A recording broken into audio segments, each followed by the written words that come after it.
السلام علیکم ورحمۃ اللہ وبرکاتہ۔ سورۃ الحجرات کی آیت نمبر 15 ہے۔ اعوذ باللہ من الشیطان الرجیم، بسم اللہ الرحمن الرحیم۔ انما المؤمنون الذین آمنوا باللہ ورسولہ ثم لم يرتابوا وجاہدوا باموالہم وانفسہم فی سبیل اللہ اولئک هم الصادقون۔ صدق اللہ العظیم۔ انما المؤمنون الذین، بے شک وہ لوگ کہ جو ایمان لائے اللہ رب العزت کے اوپر اور اللہ کے رسول صلی اللہ علیہ وسلم کے اوپر، ثم لم يرتابوا، پھر ایمان لانے کے بعد انہوں نے اس ایمان کے بارے میں شک نہیں کیا، شک میں نہیں گئے، وجاہدوا باموالہم وانفسہم، اور انہوں نے جہاد کیا اللہ کے راستے میں، باموالہم، اپنے مال کو پیش کر کے، وانفسہم، اور اپنی ذات کو پیش کر کے، اولئک هم الصادقون، اللہ رب العزت فرماتے ہیں یہی لوگ ہیں کہ جو اپنے دعوی ایمان میں سچے ہیں، جو انہوں نے دعویٰ کیا لا الہ الا اللہ محمد الرسول اللہ صلی اللہ علیہ وسلم کا، اس دعوے میں یہ لوگ سچے ہیں کہ جو ایمان لائے، پھر انہوں نے اس ایمان کے مطابق عمل کیا، جہاد کیا اپنے مال کے ساتھ اور اپنے نفسوں کے ساتھ، خود کو پیش کر کے۔ تو دیکھیں آج ہم لوگ بھی ایمان لے کر کے آئے ہیں، کلمہ پڑھا ہے ہم نے، لا الہ الا اللہ محمد الرسول اللہ صلی اللہ علیہ وسلم کا اقرار کیا ہے۔ بعض اوقات ہم زندگی کے ان لمحات میں چلے جاتے ہیں کہ ہم شک میں پڑ جاتے ہیں اور معاذ اللہ اللہ کی رحمت سے مایوس ہو جاتے ہیں، اللہ رب العزت سے نا امید ہو جاتے ہیں۔ حالانکہ دیکھیے اللہ رب العزت کی ذات کے ساتھ جو تعلق تھا ایک مومن بندے کا، ایمان لانے والے کا، اس کی گہرائی کتنی تھی، کہ کتنا وہ گہرا تعلق تھا، آپ اس بات کا اندازہ لگا لیں کہ اللہ رب العزت نے قرآن کریم کا آغاز ہی ان الفاظ کے ساتھ کیا ہے کہ ذالک الکتاب لا ریب فیہ، کہ یہ کتاب وہ ہے کہ جس کے بارے میں کوئی شک والی بات ہی نہیں، کوئی بندہ شک میں نہیں جا سکتا، ایمان والا بندہ۔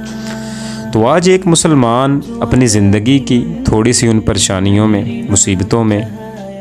اپنی زندگی کی خساروں میں، اونچ نیچ تھوڑی سی اس کی زندگی کے اندر آئے، اس کا ایمان ہل جاتا ہے اپنی جگہ سے۔ 3-4 دن دعائیں کر رہا ہے، 5ویں دن تک 6 دن دیکھا، 7 دن، 2-3 دن دعائیں کر کے دعا قبول نہ ہو، ایک مومن ہی کہنا شروع کر دیتا ہے، صرف مومن نہیں کہتا، مسلمان کہنا شروع کر دیتا ہے کہ جی اللہ نے میری دعا ہی قبول نہیں کر۔ مسلمان کی زندگی میں اگر ہے ہی نہیں، اللہ کے رسول نے منع کیا ایک حدیث مبارکہ کے اندر کہ کاش کا لفظ تو کہنا ہی نہیں چاہیے کہ کاش یہ کر لیتے، یہ کر لیتے۔ نبی علیہ الصلوۃ والسلام نے فرمایا کہ جو کاش کا لفظ ہے نا، لو جو لفظ ہے،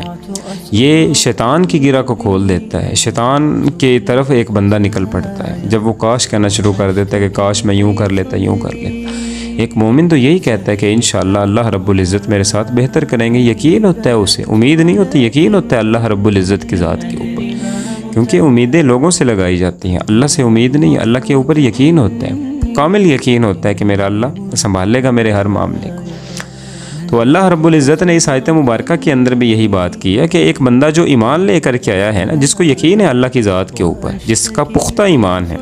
وہ زندگی کے ان خساروں میں، زندگی کی ان دشواریوں میں، ان بیماریوں میں اپنی زبان کے اوپر مایوسی والی بات نہیں لے کر کے آئے۔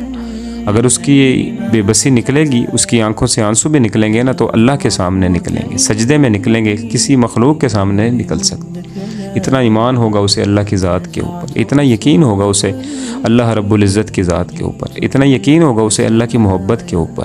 اتنا یقین ہوگا اسے اللہ تعالیٰ کے ساتھ اپنے تعلق کے اوپر کہ میرا اللہ جو اس کائنات کی ہر ماں سے زیادہ مجھ سے محبت کرتا ہے، وہ کبھی بھی مجھے اکیلا نہیں چھوڑے گا، اور میں نے اللہ کی نافرمانی نہیں کی، اللہ رب العزت کو راضی رکھا ہے، ہر حال میں راضی رکھا، اللہ کو اپنی خوشیوں میں یاد رکھا ہے، اللہ کو اپنی ہر خوشی میں، ہر اچھے لمحات میں یاد رکھا ہے۔ میں ہر وقت اللہ رب العزت کا ذکر کرتا رہتا ہوں، اللہ کی مخلوق کا حیا ہے میرے دل میں، میری آنکھوں میں، اللہ رب العزت میرا ساتھ کبھی نہیں چھوڑیں گے، کیونکہ نبی علیہ الصلوۃ والسلام کی حدیث بھی ہے کہ جو بندہ اپنے اچھے حالات میں اللہ کو یاد رکھتا ہے نا، اللہ اس بندے کے برے حالات میں اس کے لیے کافی ہو جاتا ہے۔ تو جس بندے کے ساتھ اللہ رب العزت کی مدد ہے، اللہ رب العزت کے لشکر ہیں، اللہ کے فرشتے ہیں، کوئی تھوڑی سی بات ہے یہ، اس کائنات کی کوئی ایک چیز بھی اللہ کی کسی ایک مخلوق کا سامنا نہیں کر سکتی، تو اللہ کے لشکروں کو اتنا معمولی نہ سمجھیں۔ اللہ کا ساتھ جس کے ساتھ ہونا، وہ کوئی عام بندہ نہیں ہوتا، کوئی معمولی شخص نہیں ہوتا۔ تو تو یقین رکھیں اللہ کی ذات کے اوپر، ایمان رکھیں، اللہ رب العزت کے ساتھ اپنا تعلق مضبوط رکھیں، اذکار کریں، قرآن مجید کی تلاوت کریں۔ زندگی کے اندر اگر ایسے لمحات بھی آئیں تو شک میں نہ جائیں، کیونکہ شک ہے نا مایوسی، یہ انسان کو بہت غلط چیزوں کی طرف لے کر کے چلی جاتی ہے۔ انسان شیطان کے رستوں کے اوپر نکل پڑتا ہے، ان چیزوں سے نکلنے کے لیے غلط چیزوں کے اوپر چلا جاتا ہے۔ تو ان چیزوں سے بچنا چاہیے، اللہ کے اوپر ایمان رکھنا چاہیے، اور اللہ نے ایسے بندوں کو ہی اولئک هم الصادقون سچا کہا ہے۔ اللہ کی نظر میں یہ لوگ سچے ہیں، اللہ کی نظر میں ان کی اہمیت ہے۔ بس تھوڑا سا صبر انہیں کرنا ہے اپنی زندگی کے ان لمحات میں، اور انشاءاللہ اللہ کے معجزے ان کے لیے کھڑے ہوں گے۔ اللہ تعالیٰ سے دعا ہے کہ اللہ ہمیں عمل کرنے کی توفیق عطا فرمائے۔